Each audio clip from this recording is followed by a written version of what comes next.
რუსეთს არასდროს არ უარყვია და არც უარყოფს რომ რითიც ეხა დაბომბა ეგრეთ წოდებული ნევეძიმკებით. ამერიკის შეერთებულ შტატებში ეს მართლა სერიოზული თვითმფრინავები ყავს, მომდამშენები, გამანადგურები ყავს და ამაზე სხვათა შორის რუსეთი არ ამბობს და თავს არ დებს რომ აუ გინათო, მაგრამ რაც შეეხება არეშნიკს და მეორე უპირატესობას, ნუ ეხლა ეს ამერიკელებმაც კარგად იციან და მსოფლიოს იმ ქვეყნების ლიდერებმაც კარგად იციან, ვინც საერთოდ ზოგადად პაექრობას უწევს ამასთან დაკავშირებით. ამიტომ არ ჭირდება იმ კაცს, რადგან ამბობს რომ უნდა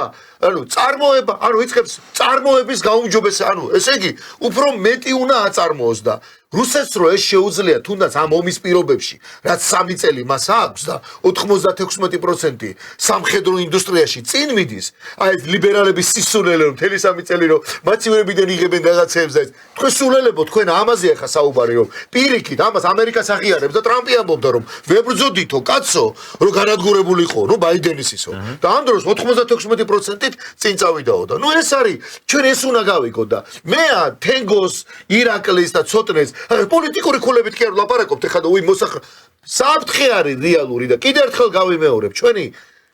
ჰედლაინი არის რამდენად რეალურია მესამე მსოფლიო ომი და ამას ემატება ის რომ თურმე დღეს მესამე მსოფლიო ომი შეიძლება დაიწყოს ჩვენგან 300 კილომეტრში ხალხო ირანის საზღვარი წითელი ხიდიდან 300 კილომეტრშია თეირანი რო წერია 1100 კილომეტრი ამას ნუ უყურებთ ასე მარტივად